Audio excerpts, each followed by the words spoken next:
So let's go ahead and get started to be respectful of everybody's time. What I'd like to do is just give you a little overview of what we're going to be doing. Anthony, if I could have you come up and also join Kim, that would be great. We're going to try and do these in sessions here. And we're going to start off, as I mentioned in the opening, Kim's going to give you a little overview of the Chatham County, Georgia website. Now, don't glaze over, okay? There's only 4 slides, but it's important because I don't know about you, but I'm always saying, where do I go to find information? So she's just gonna go through this. Paul's taking a video of this. He's capturing the screen along with her presentation. It's only gonna be about 5 minutes, but it's really gonna just walk you through some of the key components of the website of where you can find information. So when she's done, I will be back, and then we'll continue with the program. So Kim, I will let you take it from here.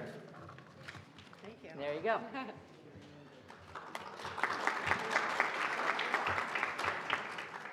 Good afternoon. I think we'll look at the first slide. Okay. If anyone needs to figure out what precinct you're in, what district you're in, where you're going to vote, you need to go to the Chatham County Board of Elections and go to my voter page. You put in your initial, your last name, your date of birth, and your county, and your precinct card will come up. It is very easy, but it sometimes can be very confusing to find out where you're going. After that, once you get to that, you are going to the next slide, where if you know anybody that has not registered to vote, they've just moved here, there's very simple, they can go right online and simply just go ahead, enter your information, same website, same page. Questions, I will be around after, and you can ask me any questions. Next thing, very simple. There's also a calendar, the calendar of the elections, a calendar of where you're voting, calendar of what you're voting for, and it will list who are your nonpartisan and partisan candidates. And lastly, if you are not available to vote on May 21st, you need to register for an absentee ballot. It is very simple. You just request it on the website. They will mail it to you. You give a valid reason. And if you decide you're not going away and you need to just drop it off, you bring it sealed and drop it off. And that's it. Very simple. Other than that, I'm done.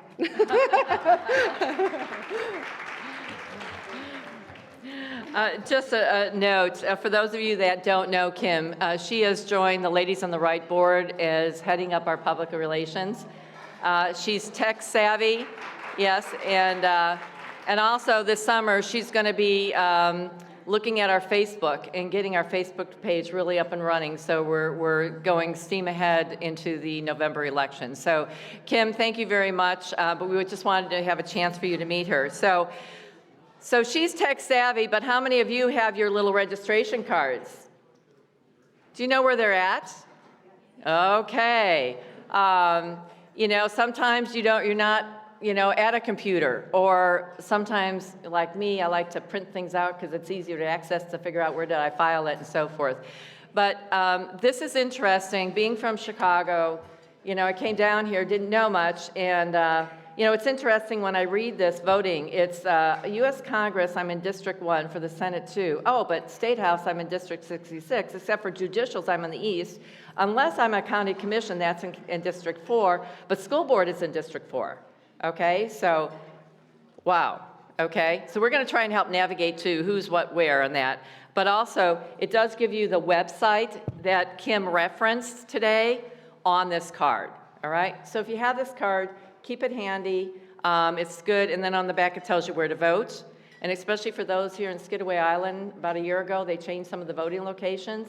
As a poll worker, it was sad to see people going to the wrong places, especially at about 6:45 when you were trying to vote and couldn't vote. So important, spouses, friends, neighbors, make sure they have it.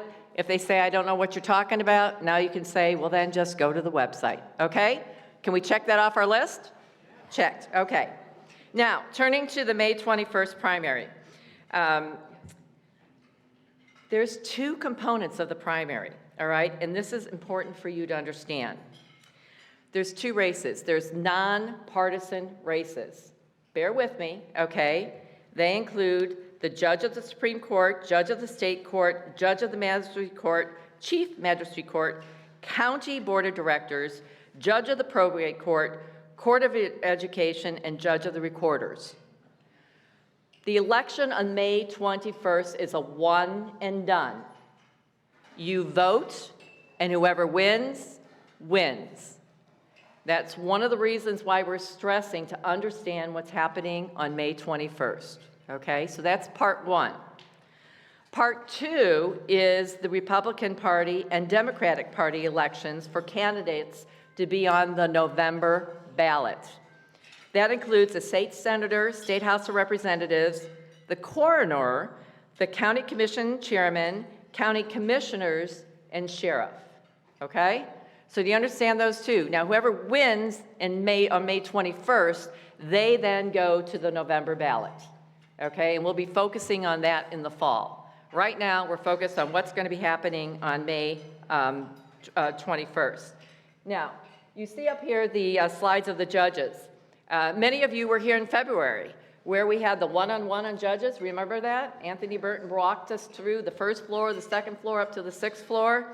You had a chance to meet Frank Pennington, who's running for Superior Court, Tracy Mackey for Magistrate Court, and Mary Catherine Moss for Chief Magistrate. Remember these names. Remember to vote. Remember to share these names with friends. But Anthony Burton, you know, just when you think you've got everything straightened out, there's a change. And if you remember, he did our one-on-one, but I've asked Anthony to join us today because he is no longer running for DA. And the last thing I wanted you to do is to be down there and see, well, Anthony Burton's running for probate court? That must be another Anthony Burton. I don't know who that is. So this is going to clarify that point. So with that, a warm welcome for Anthony Burton. Anthony? So basically what she's saying is wherever you see my name, just vote for that. But no. So Jody very graciously gave me an opportunity to kind of explain what had happened.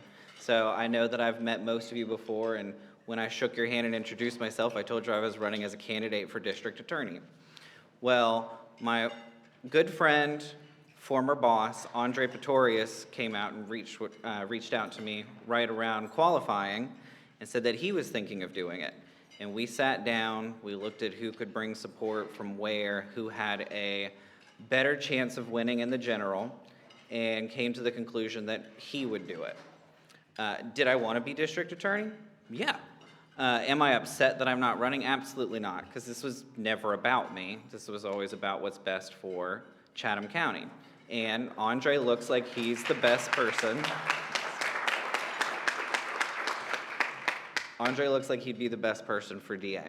And our debates would have been awful because I would have sat up here and said, Andre's basically a father figure for me. I worked for him for 8 years. He's a great guy, but don't vote for him. So not a great debate strategy. So I was just gonna be out, I was done. And Thursday of qualifying, you know, it ends on Friday at 12 o'clock. Some members of the Republican Party reached out and they said, would you run for probate? And since I usually have my finger on the pulse of what's going on with the courthouse, I know that probate court has been a disaster, putting it nicely, denying gun permits for no reason, taking 2, 3, 4 years to appoint an executor to a probate matter. So, you know, if anyone in this room plans on living forever, then probate court might not be something that you need to be concerned about. But if you think that you might one day go to that big house in the sky, it's going to matter who your probate court judge is. Along with other things, probate deals with people with diminished mental capacity, even firework permits. So it handles a lot. But they asked me to do that. I go where I'm asked to go. I serve how I'm asked to serve. And so I'm asking you to vote for me for probate court now, and to tell everyone that you know that if they see my name on the ballot and it's under probate court, that is correct. Vote for me. But really, if you just see Anthony Burton anywhere, vote for him. Thank you. Thank you. Thank you a lot. Thank you. All right, do we all have that clear? All right, check that off of our list. All right, now Cheryl, Barbara, and Stephanie, could I ask you to please join me up here on stage? So, remember we were talking about nonpartisan, right? And that's the judges. Also nonpartisan is the Board of Education. And I've asked Cheryl Gay, who you all know Cheryl, right? She's an active member of Ladies on the Right. Yes, let's give her, she does a lot, yes. You know, my first meeting here was learning about what Cheryl and Beth were doing as it related to children and the Board of Education, learning about Roger Moss. I mean, so much education and understanding, but I wanted to make sure that we all had that common understanding of the importance of the Board of Education. So Cheryl's going to give an overview of the Board of Education, why it's important to you and what you can do, and then we have two candidates that will follow, and they will share their interest and why they are running for the board. So Cheryl, and ladies, I'll have you sit here. So, y'all are probably wondering, why does school board matter to me? Because you don't have children or grandchildren in the schools, but I have a few reasons that might resonate with everybody. It matters if you care about having an educated workforce. If you care about crime, school board matters. There are multiple studies that show a direct correlation between the quality of local public school education and crime rates. 3, school board matters if you pay property taxes, which is probably everybody.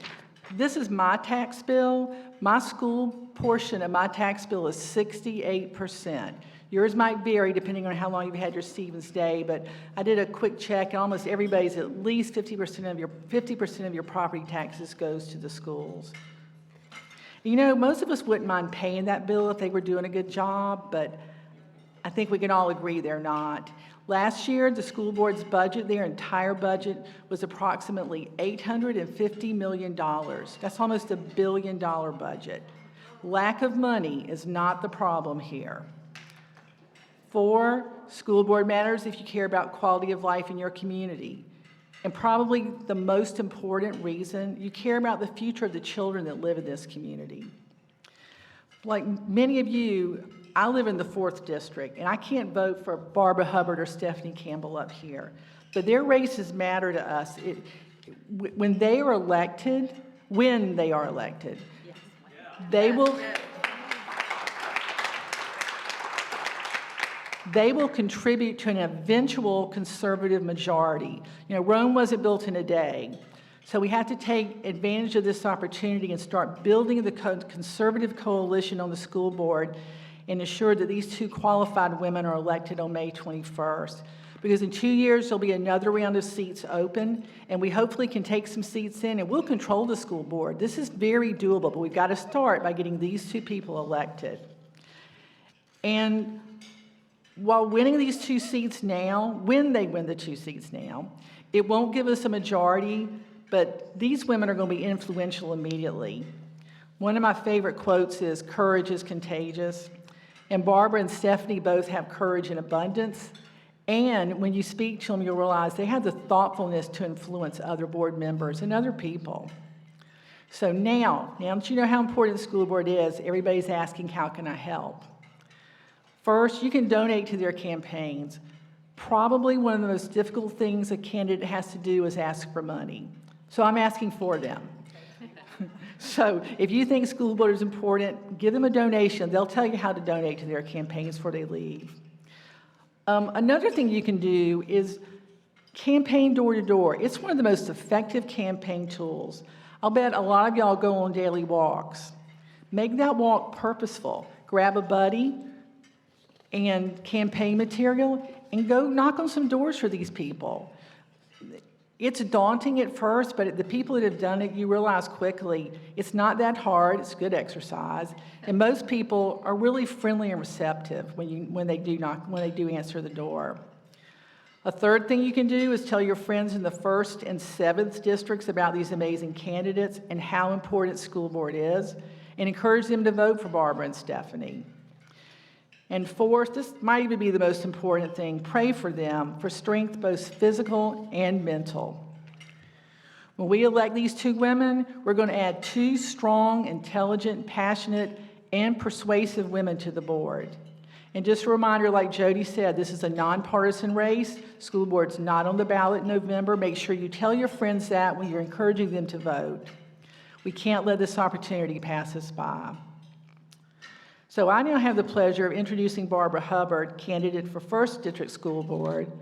Barbara is an accomplished educator. Let's see, where is it? Oh, here it is. This is her resume. You'll need to look at it before you leave. It will just blow you away. And I'm going to hang on to it, so find me before you leave. When she first went to work at the board, her mantra was, to make a difference, one chocolate chip at a time. Carter told me. So, educator and baker extraordinaire, Barbara Hubbard.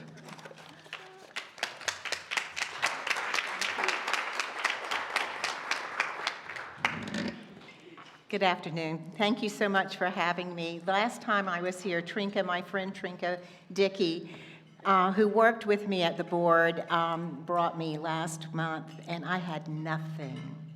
And I didn't have any money, and so I obviously didn't have any way to buy anything. But today I did. I came prepared, and I have things, and if you have things at your table, I have signs in my car if you want them, so let me know. Okay, first of all, I have a disclaimer. I do not have all the answers or solutions to the problems of Savannah-Chatham County Public Schools, but I do know a lot of the right questions to ask. With that said, I am the luckiest person in this room. I was blessed to find my soulmate, Carter, at an early age, and we've been married 54 years. Happily married 54 years. Thank you. It's a badge of honor. And secondly, I was fortunate to find my purpose in life and my passion for teaching at an early age. And so I've enjoyed a 47-year career as an educator. So, thank you. I taught in the classroom. I began teaching at Charles Ellis Elementary School in 1975-76 school year. And while I was there, I never felt like it was a job. I just got up, got dressed, and went to school every morning like everybody else, but I was the oldest one in the class. I was not necessarily the tallest one in the class, but I was the oldest one in the class. While I was teaching in the classroom, I earned my first master's degree in early childhood education. And then I also earned my gifted endorsement, which gave me the opportunity to move into a gifted facilitator position for 12 years. And I taught gifted children, which was just a dream, absolutely a dream. And then while I was there, my principal saw leadership in me that I didn't see, I didn't think I had. And I started my new career, my change in career into educational leadership and administration. So I received a second master's degree in that and a specialist 6-year degree in that. Then my next step was to become a school leader, and I did that for a couple of years. And then finally, I was lucky enough, I thought, to go to central office to be the director of gifted ed. So that's when it gets interesting. As I was telling my friends, I was so excited. I'm going to get to go and be in charge of all of the gifted programs in the whole district. This is my dream job. And they shot me down and said, why on earth are you going to go to the Viper Pit? That's what central office was called, the Viper Pit. It was a toxic, and somewhat still is, a toxic environment. So I said, well, I'm going to go down there, and I'm going to change it one chocolate chip at a time, like Cheryl said. So I went to Sam's, and I got a case of styrofoam takeout containers. And after the first week, I took a dozen chocolate chip cookies to the only person that had been nice to me, and it was a janitor. And I wrote on the top, thank you for being nice to me, Barbara Hubbard. The next Monday, I took in 2 dozen chocolate chip cookies. And then the next Monday, 3 dozen. And it went on until finally they caught on and said, hey, If you're nice to that lady, she'll give you a dozen chocolate chip cookies. So this grew and grew and grew. And by the way, when I'm stressed, I bake. So stress is really good for everyone else. So I started baking lots of big things and taking them to an office. I might take them to the budget department if they had helped me, or to HR, or to assessment, or whomever. So every Monday, they knew in that 3-story building that is a city block, huge building, they knew that there were goodies somewhere in the building. And so you couldn't just walk into a room and say, hey, do you have the goodies? You'd have to say, oh, how was your weekend? Or, what are you having for supper tonight? Or, it caused people to start talking to each other and being nice to each other. And every time I had a committee meeting, which I had a lot because they knew I would bring goodies. So I was on every committee possible. So anyway, I was there for 7 years, and I think that I made a difference in the culture of 208 Bull Street. That's a major thing. The culture of 208 Bull Street is key. After 7 years there, my 31st year of teaching, it was time to go. And so they had a party for me, and they had a banner that said, Barbara Hubbard, change the world one chocolate chip at a time. And I said, you can't be mad at somebody with a chocolate chip cookie in your mouth, right? So that wasn't through, though. Then I taught at Georgia, where did I go? I went to the University of South Carolina, Beaufort. And then I went on to Armstrong and taught there for 14 years, teaching teachers, which was wonderful. To teach a teacher how to teach, it's just fabulous. While I was at Armstrong, and of course it turned into Georgia Southern, while I was there, though, Professional Learning came to me and said, would you please help us with our GTAP teachers? Now, GTAP teachers are teachers that have a degree in something else other than education, but they want to become a teacher. So this is an alternative certification program, and they're basically building the plane while they're driving it, while they're flying it. And I go into the classroom and help them, give them strategies, a lot of moral support, and I'm still doing that. Even though I'm retired from Georgia Southern, I retired during COVID, but I'm still working with the schools. So I still know what's going on in the school system, and basically, I felt like there was still something I needed to do, and that's why I'm doing this. So, 2 morals of my story. Number 1, never underestimate the power of a chocolate chip. Number 2, never underestimate the power of a certified educator on the school board. Thank you very much.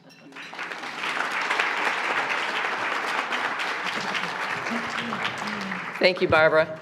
I will never look at a chocolate chip different. I will now look at it differently and think of you. How's that? I had an opportunity for Jane Tucker Radley to invite me to meet some candidates, and that's where I met Stephanie Campbell. And, here's this young woman with family, very professional, and we only talked for a few minutes. But she made an impression of somebody who is sincere, has a passion, but I could also tell in that short period of time, has the skill sets to help be collaborative, be innovative, be compassionate, but most importantly, get something done. So with that, I'd like to introduce Stephanie.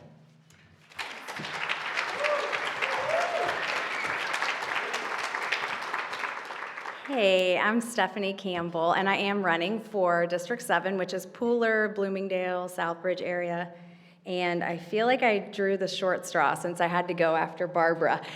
She's amazing. A little bit about me. I have 4 daughters, all daughters, ranging from 9 to 18. I'm a wife, and I'm a pediatric trauma nurse turned into a post-secondary educator. And that's where my interest sort of started peaking with the public schools, because my students in post-secondary were products of the public schools, and their struggles were very real. They were very dedicated, very driven, really rose to meet expectations. It's just that they didn't really have the groundwork laid from reading to basic math skills. So then the question everyone asks, why in the world would you ever do this, right? Fast forward to COVID. And as most of us sat and watched as we were all isolated from each other, my kids were isolated from their cohorts. They were muzzled with masks, and it felt a lot like a social experiment, what was going on. We all started paying attention to the news. And when we did that, even my kids, it felt like when the COVID numbers were off the screen, which were very important. My husband's an ER doctor, so we were all, anticipating the newest data, right? But what really struck me was not COVID, it was the culture. And I felt, quite honestly, complicit, because as someone who has value and conviction and faith that has been absolutely the most imperative thing in my home, I had made sure my kids were safe, but I had not paid attention to the world around me. And I was mystified by what I was seeing, people burning down buildings and defunding police, respected members of our community that keep us safe. But they were telling me that words were violence, and they were telling my children that they could decide what sex they were. And we all just looked at each other like, how did it get here?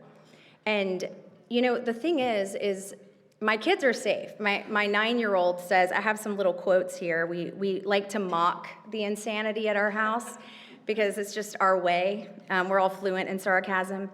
So my 9-year-old, when she loses, we play spades.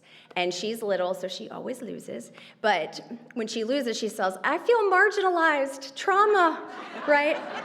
And when I don't answer my children when they're yelling my name 1,000 times, your silence is complicity.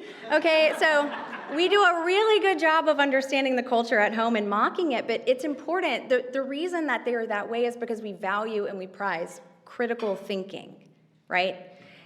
And one thing that we're missing is critical thinking. And so I realized I want to say true things, and I want to say them out loud, and I want a platform to do it. Because I didn't do it for a long time except for in my home, and I'm tired of being afraid of my kids saying true things and being actually marginalized. Okay, so as I started looking into the true things that were our school system, I'm going to tell you some true things that I found.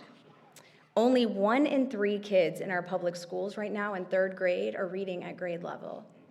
And the reason why this is so dramatic is because 3rd grade is actually the now national indicator for how children are going to do academically and in their future endeavors, not just in school, in life. And we don't have 3rd graders reading at grade level. They're getting pushed through socially until they graduate, and guess what our graduation rate is? 89%. But 65% are deemed ready for college or career, according to state testing. Something isn't fitting together, right? So another true thing that I found is that safety isn't present anymore. There were 10,000 incidents reported last year alone in 2023 that required disciplinary action. 75% of those were related to harm to person. Well, the way that we actually say that is violence. So what ended up happening was I said, okay, well, what are we doing about this, right? Maybe we have a high out-of-school suspension rate or expulsion rate. Nope, it nears 0% for expulsion, and suspensions are there. But these teachers can't teach because they need interventions constantly in classrooms, and students are distracted. So another true thing, while we're all tightening our belts for our spending because of inflation, if you call it the Putin price hike or Bidenflation or whatever we want to call it, we're managing our spending in a way because we are struggling to afford groceries, but the school district isn't doing the same. They keep passing bloated budgets that don't put money where it matters most. In fact, an interesting fact, if you know how to do a little math, is that our budget at the school board, like Cheryl said, it's almost $1 billion. That's billion B as in Brontosaurus, okay?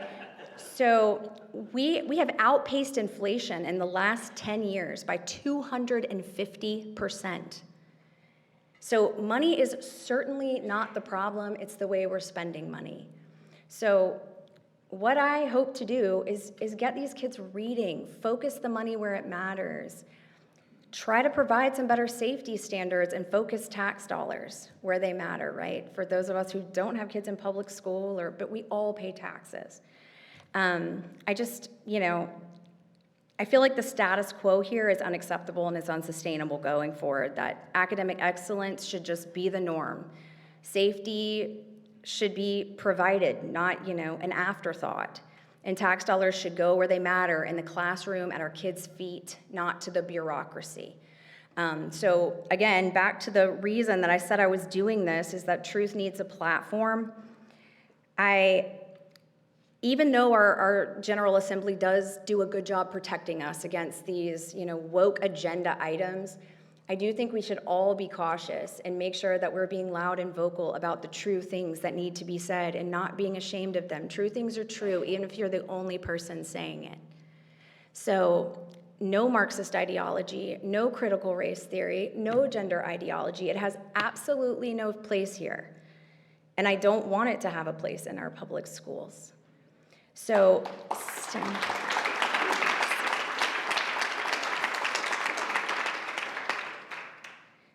let's help me advocate for parental involvement, curriculum transparency, and some accountability in the budget, and help get me and Barbara elected by telling your friends and family. Find us on Facebook. We'll be here to talk afterwards. But thank you very much for letting me speak and for listening, and I look forward to talking to you guys. Thank you. Thank you. You can do it. Thank you.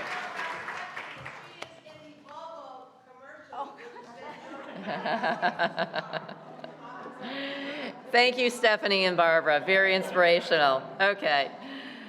We're going to be shifting now and moving on to County Commission. And if I can invite Pat Farrell and Wayne Noah to please come up to the stage with me.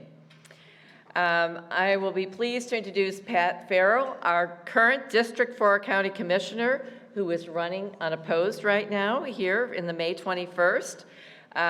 But Pat has agreed to do that County Commission one-on-one. If I asked anybody in this room to give 2 minutes or 5 minutes of what the County Commission does, could you do it? After this, you're going to be able to do it. But I did ask Pat if he could give an overview and then also to share a few minutes of why he is running and wants to maintain his position as a county commissioner. And then following that, I've had the pleasure to meet Wayne Noah. He is from District 1. And again, I think you're getting the flavor here. It's important that not only do we have conservative representatives within our own districts, but also in other districts. And that's even more important when we come at a state level. So I am thrilled to learn more about my county commission. Pat Farrell, who just met, and Wayne. And so with that, I will turn the mic over to Pat. Thank you. Well, thank you, everyone. Show of hands, how many 4th District folks do we have here today? All right, good bunch, great. I want to thank you all for having me as your commissioner for the last 20 years and giving me the ability to serve another 4 years. And when I say serve, I really mean serve, because this is public service. When we get up in the morning and do what we do, we are, as commissioners and elected officials like the school board ladies that we heard from earlier, they're working to better the system and make things the way we would hope that they would be. And sometimes that's very difficult in a large bureaucracy. The Chatham County Commission is, just like the school board, is one of the largest corporations, if you want to look at it that way, in Chatham County. They handle tremendous amount of money through local option sales tax, lost, different sales tax for one source, and a lot of property tax, which we're all familiar with if you own your own property and don't go through your mortgage company.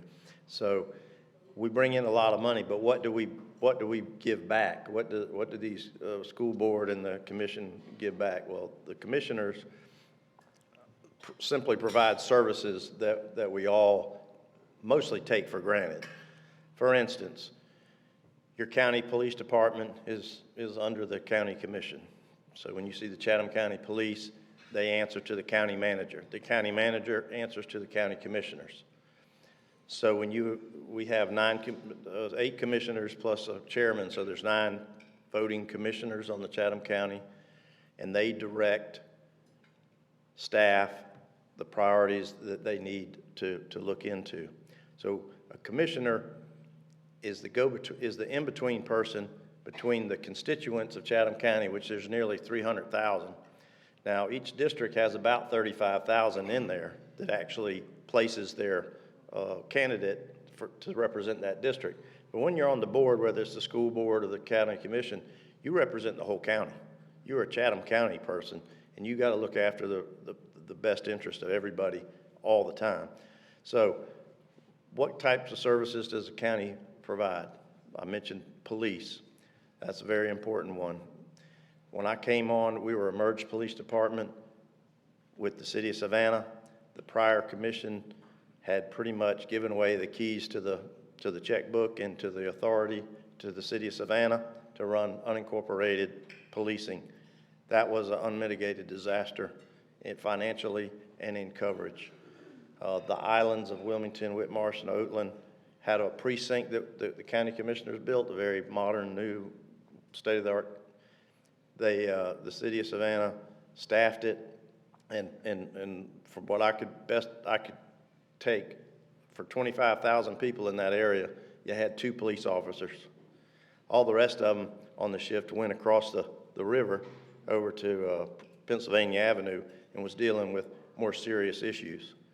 However, when you're paying the freight for a certain amount of protection, you can only have so much goodwill to send to other municipalities. Now, there are plenty of intergovernmental agreements, IGAs, throughout the county, the state, the school board, everywhere you look. We try to work with each other in different ways, and there's many of them. I can't even name them all. But that one wasn't working. Eventually, it took a lot of effort from a lot of people to get that straightened out, and now we have a top-notch Chatham County police force. What else does the county do? Well, the judges, where do they go to work? County courthouse. Why do they call it the county courthouse? Because the commissioners provide the buildings for the county. They provide fundings for many of the positions. Now, it starts getting kind of fuzzy when you have state-paid positions in the court system and county-paid, whether it's in the district attorney's offices or the judges. It gets kind of confusing, but the county picks up and pays for all the salaries of the staffing and the judges and that sort of thing. We keep the building up, keep the air conditioner running, keep the things going that are necessary for the service of the county. What else do we pay for? Well, the sheriff's department, and boy, what a biggie that one is. You have the sheriffs that actually provide the protection inside the courthouse, the staffing of that sort of thing. They're totally in charge of that in the state of Georgia for all the courthouses. Chatham is a very busy place, and there's a lot that goes into that. They serve the papers, the warrants and whatever to folks to tell them to come to court. But the biggest one of all is the county jail. That place typically has, an all-inclusive package. If you come and visit, it covers you from soup to nuts. And we usually have 1,500 guests a day throughout the year. Okay? So when you ride down Lyons Parkway, or I-16, excuse me, and you look over there to that concertina wire on top of those high fences in those buildings, you never see anybody. You never see a person to speak of. But any given day, there's 12 to 1,800 incarcerated people in there. You, the taxpayers, are paying for their every need, their food, their clothing, their prosecutor in the district attorney's office, their public defender who defends them, their medical. Oh my gosh, the money we spend on medical. You should be so lucky to have to be in jail if you have some serious medical issues, because it's all paid for by Chatham County. All you people in here pitching in to help have some of the finest medical coverage. A lot of this stuff It's state law, and we're obligated to do this, and we do it. But it is enormously expensive. You know, the sheriff's budget alone is over $50 million a year. What could you do with $50 million? Plenty, right? But we have a crime problem, and if you don't put the bad guys in jails that you're afraid of, you got even bigger problems. So public safety is a really big issue with the county. What else do we do? Well, all the unincorporated roads are run by the county. We build them, we pave them, we fill up the potholes, you name it. When things need to be expanded, like in the 7th District, when Pooler had the Jimmy DeLoach Parkway, that was a county commissioner, Jimmy DeLoach. He had the foresight many, many decades ago to build that road. He built it through the piney woods outside of the footprint of Pooler. And look at his vision. Now it's so crowded and so built up, and there's so many people over there, it fulfilled its mission as a road.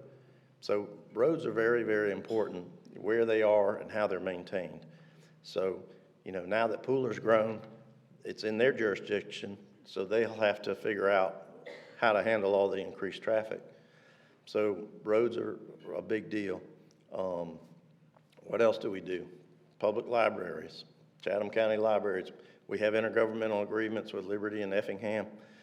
And maybe Brian, I think there's like a group, maybe the library folks could tell me better, but there is a group.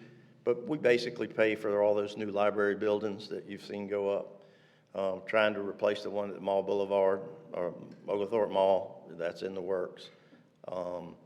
So your libraries have kind of gotten away from books as much as access to computers, and they're trying to evolve to meet the needs of the community. Remember, everything we do is service to the citizens of Chatham County. There's recreation. We have recreation facilities scattered throughout the county. You have Mother Matilda Beasley Park right in downtown Savannah. You'd think that's a city operation, but it's not. You have Memorial Stadium, which is in the city of Savannah, but that's a county stadium. You have Ambuck over there on Sally Mood. We have the aquatic center. I mean, people come from miles and miles around to come to our aquatic center. Commissioners over 20-something years ago decided to build a first-class aquatic center, and it served, I mean, now you can swim year-round. It's good for young, old. My old buddy, Dave Gallantly, is a retired policeman and retired county commissioner.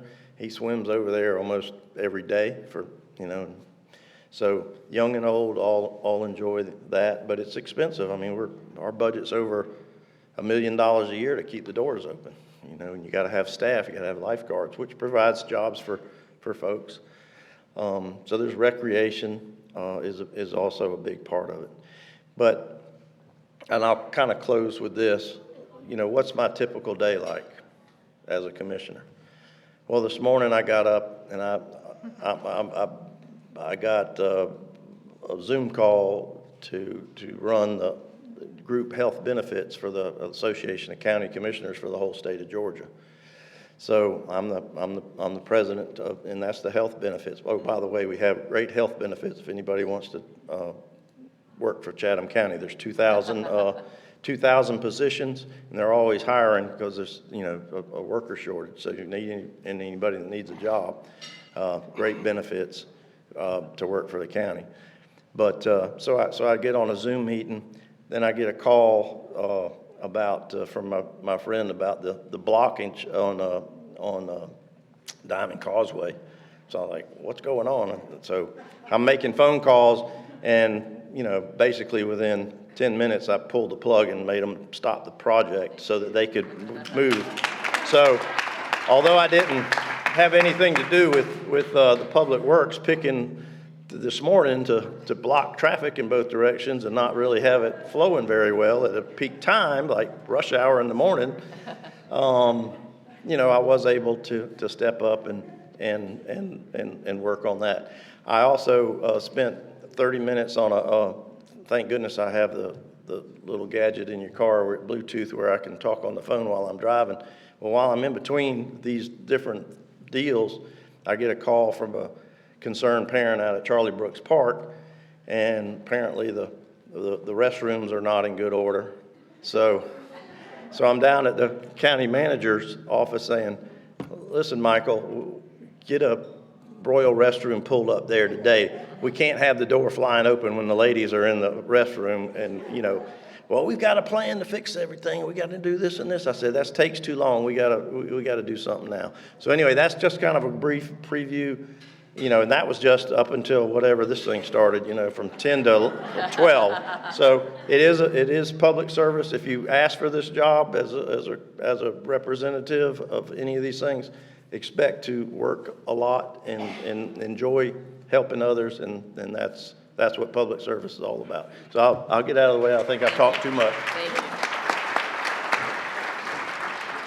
How serendipitous that our county commissioner is on his way and gets that call. So it was quite a struggle this morning. So I'm also have a pleasure to introduce Wayne Noah. He is running for the county commissioner in District 1. Again, we talk about the need to have conservatives not only in our district, but in all districts and within the state, as well as the nation. More on that in the fall. But it's been a pleasure. This is the first time I've met Wayne. He's a delight, and you're going to enjoy him. And he is here to share with you why he's running for county commissioner. Wayne? Thank you. First of all, thank you. This is my first speaking engagement since I announced, so bear with me, but I want to tell you a little bit about who I am and what I am and why I want to get more involved. And if you don't mind, if you live in District 1, would you raise your hand? Anybody from District 1? Well, spread the news, please, to District 1. But I was born and raised, and I still live on Burnside Island, right across Moon River. I've moved 5 houses down from my parents, and I've never left Chatham County. I'm a lifelong resident, and my first job was on Skidaway Island reading water meters when Phase 1 and 2 were the only phases built. I retired, I started as a volunteer firefighter in 1983. With Southside Fire Department, which later became Chatham Fire Department. And I retired in 2022 after 39 years. And 26 of those years, I was a chief. I'm a National Registered EMT. Thank you. I'm a charter member of Ferguson Avenue Baptist Church, where I attend. I founded the Burnside Island Neighborhood Association in 2009. I'm the president of that. I've been a small business owner since over 40 years. When I bought my first house when I was 18 to move into it, and I rented it and did it again and again and again, and did that for a while. I'm a Georgia licensed general contractor, so I understand the needs of the contractors and the building that's going to be going on. I was former president of the Fire Chiefs of Chatham County, and I served on the Chatham County Zoning Board of Appeals from 2005 to 2014, and I was chairman of that for a period of time when I was selected by the Chatham County Board of Commissioners to serve on the Metropolitan Planning Commission, where I currently hold the position as secretary. And I could tell you more, but the things that are important to me where I serve the community now, I'm a board member with Safe Shelter of Savannah, and we serve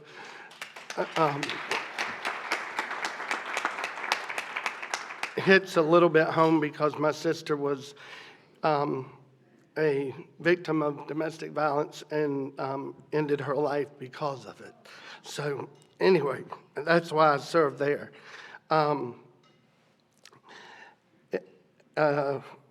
We serve not only women and children, but we also serve men. And I also am a board member with the Interagency Council on Homelessness and Continuum of Care, and a community partner with the Homeless Authority of Savannah. Some of the issues that I see out there are the inequitable fire fees for unincorporated residents and I want to aid with the transition to a county fire department. They have voted to take over the Chatham Fire Department. I was there. We had no enforcement of payment, and we were made to pretty much reach out to the county and say, help us out. And I believe the best thing is what is happening. The county is creating its own fire department, and I feel like there would be no better candidate to sit on the board to explain some of those issues that we will run across.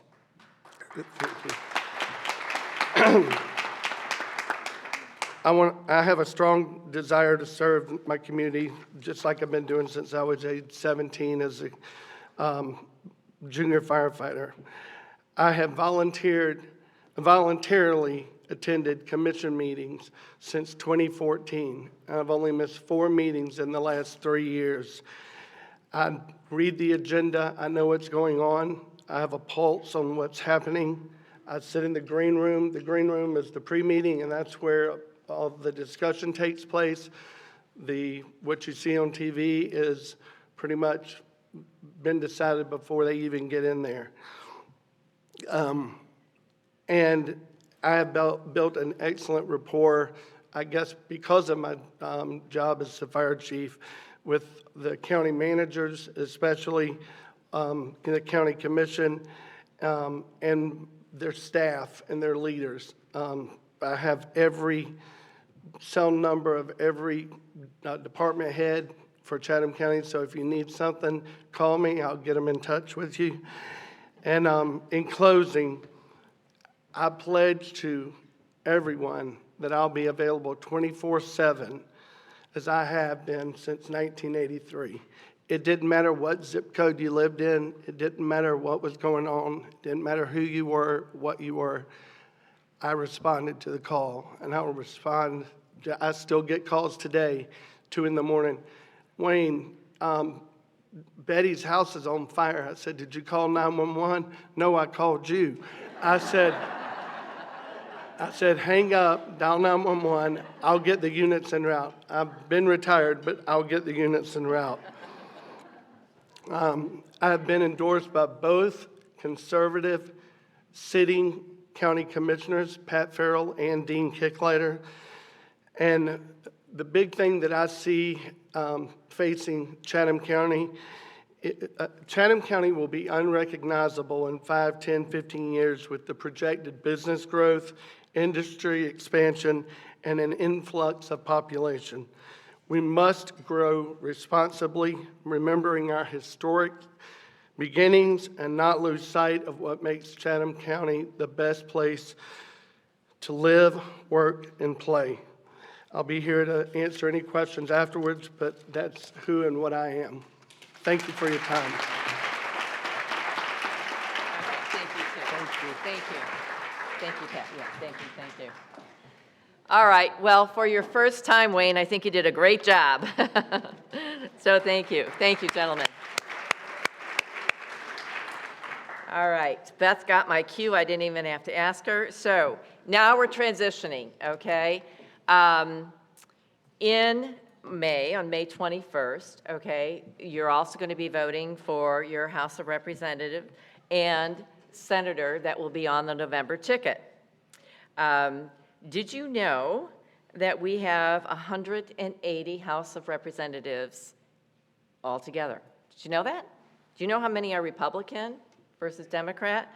So as of April 24th, there's a total of 180 in the House of Representatives in Georgia. 78 are the Democratic Party. The Republican Party have 101, and there's 1 vacancy. All right, so our representative, Jesse Petra, is running unopposed on the ticket. But I would like to introduce, in just being part of the family, Diane Jackson. And I told her I was going to ask her to stand. No, you have to stand so everybody can see you, Miss Diane. Diane is running for the House of Representatives. She is a candidate in District 42, Cobb County. And she is the first time running. So talk about that courage going out there. She's had a successful 30-year history in corporate America and her focus will be on practical solutions for her constituents. So Diane, we congratulate you for stepping up to the plate and running, and we wish you well. So now we're going to turn to the state Senate. And it's interesting, when you start going around these websites, you find out so much. So according to the Georgia Senate website, the Georgia State Senate is comprised of 56 senators. I didn't know that. And, quote, who share a common bond to serve our fellow Georgians. In other words, they work together, and to represent your interests over their own. And I think that's an important statement, because that's a measuring stick for us. And we do the work that you expect and deserve, another measuring stick.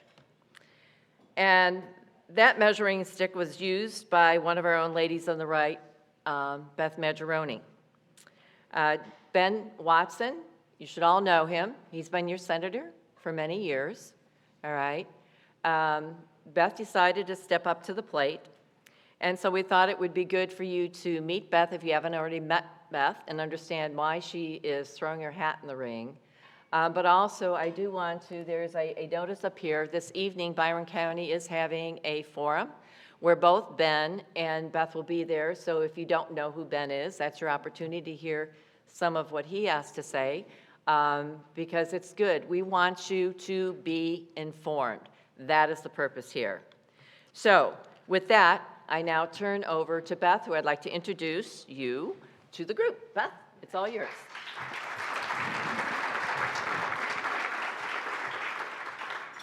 Thank you. Out of all the campaign speeches I will give, this will probably be the most unique. This is like coming home. I'm preaching to the choir here. Most everybody in here knows me. And instead of coming to ask you for support, which would be the usual way when a candidate gets up in front of a group, I am coming to thank you for your support over the past 3 years.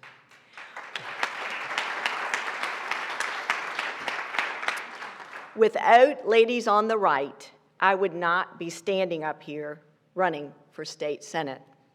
Over the past 3 years, we've bonded and united, all of us, in protecting the innocence of our children and grandchildren and safeguarding election integrity.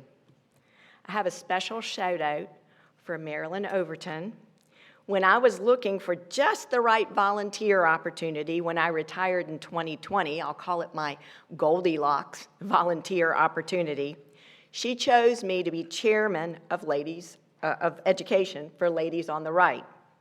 She's also the one who, about the same time, helped me get elected as precinct chair in 2021. I wasn't quite sure what it was, but I heard it was really important back then and thought I would get involved. And she said, I know how to make that happen. I was reelected in 2023.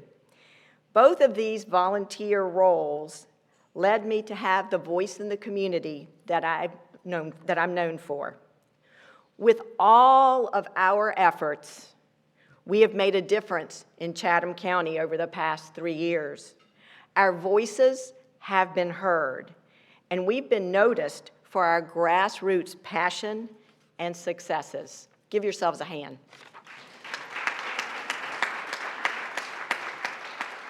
That community voice is why, when the Georgia State Freedom Caucus decided they wanted to run someone, an America First candidate, against our current establishment Republican senator, I was their first choice. I have good news to share, which is there's no Democrat candidate running in the November election. It is winner take all on May 21st, just about a month from now.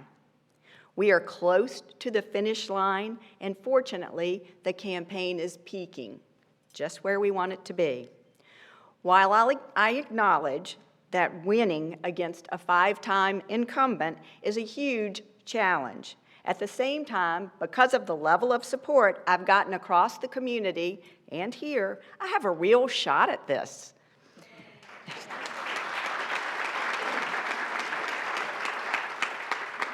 Either way, you'll be happy to know this campaign has already succeeded in a big way on two important levels. I have made the incumbent uncomfortable and have to actually campaign to try and earn his seat instead of it being handed to him like it has been for the past 5 terms. Secondly, I don't know if you noticed, but he voted more conservatively in this General Assembly session with competition nipping at his heels than he ever has before. His name's even gone on some education bills. The grassroots is saving Georgia, and we are part of that effort.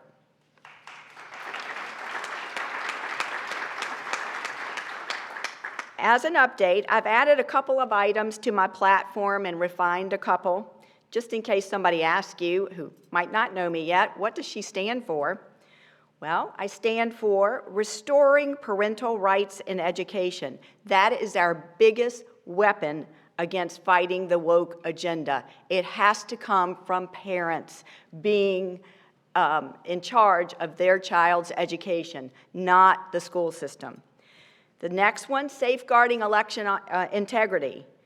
We've all made tremendous progress there, and your voices were heard in the General Assembly. I'm sure you've all heard that 3 great bills are sitting actually on Governor Kemp's desk. We hope he signs them, but there's still more work to be done. One of the bills will get rid of the QR code, but unfortunately not till July 1st, 2026. So you know what we have to do next is get rid of the Dominion machines immediately.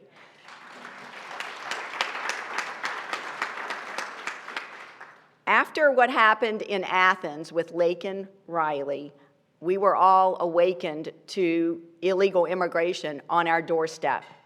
It impacts all areas of our life, from our taxes to our workforce to our homeless population, and I could go on. Georgia has a lot to be done there. In General Assembly this time, there was a bill that now holds jailers responsible for reporting illegal immigrants who come under their care or are charged for a crime. That's a start, but it's a very small start. There's a lot of work to be done there. And then finally, eliminating the state income tax. This isn't just a pipe dream like every candidate says, oh, I'll give you everything you want. This actually has legs. There was a bill introduced in last session called Senate Bill 404. It was introduced by 2 State Freedom Caucus representatives. One is a House rep and the other one's a senator, Senator Moore and House Rep Charlie Spurd. And it would have reduced the state income tax to 0% from about 6% where it is now. My opponent, however, voted to use a procedural term or tool called engrossment to shut it down because he wanted to vote for a bill that would only reduce our state income tax by 0.1% instead of 1% a year over the next 6 years. So we'll go from about 6% down to about 4.5%. So I want to go back and I want to get that other bill back on the table so that we can get rid of state income tax.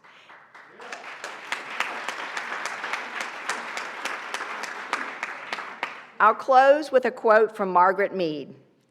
Never doubt that a small group of thoughtful and committed citizens can change the world. In fact, it's the only thing that ever has.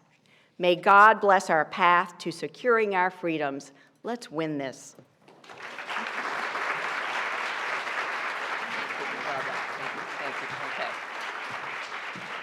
Okay, hang on now. Jeanette, can I ask you to please come up? We're going to have a quick update on what's happening with Get Out and Vote, and then I'll be back to conclude our meeting, and I promise you, I'm like editing my comments real quick here. So here we go. Jeanette will be coming up, and she'll be introducing you to some folks. Well, I have to tell you, this has been an enlightening day. I am so excited about our candidates. I can't wait to see what's going to happen. We are so fortunate to have this representation. With that, as you know, I briefed you last month about the beginning of Get Out the Vote Committee. And we're a small group, but gosh, are we dynamic. And we had just a few block captains at the time when I briefed you, because we had called the founding members, and they stepped up. Well, I'm here to tell you, we have almost 40 block captains now.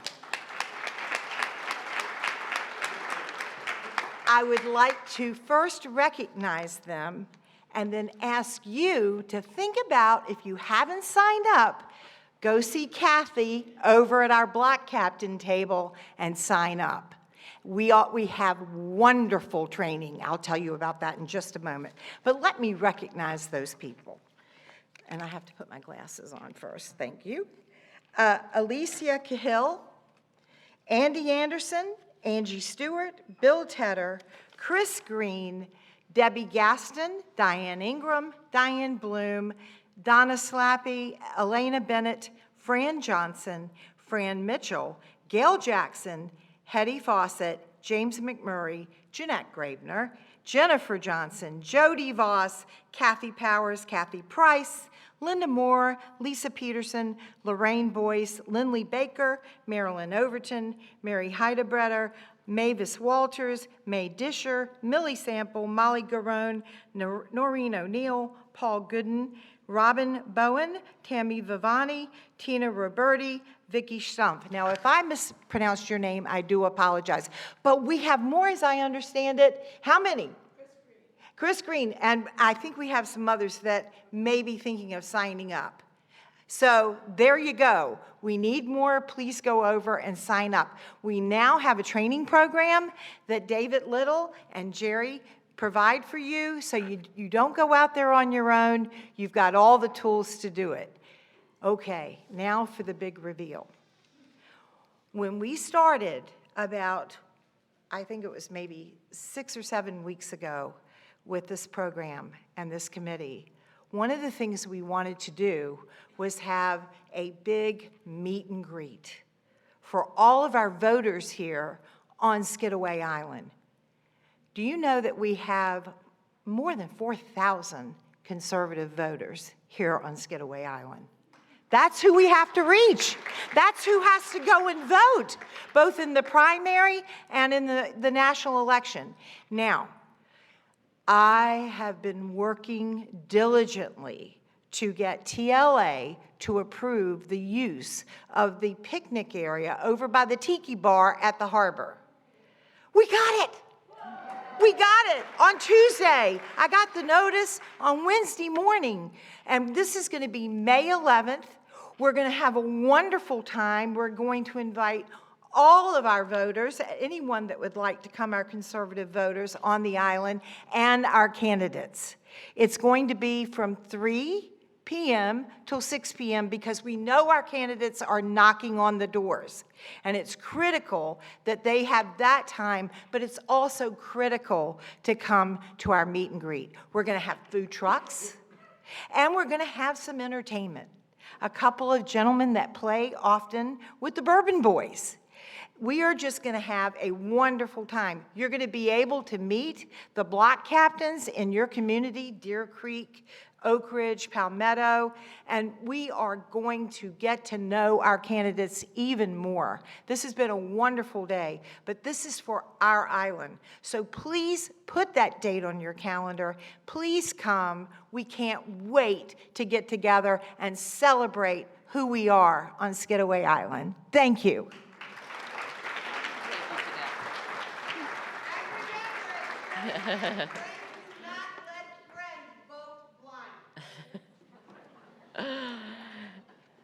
Well, thank you, Lisa. This concludes our program.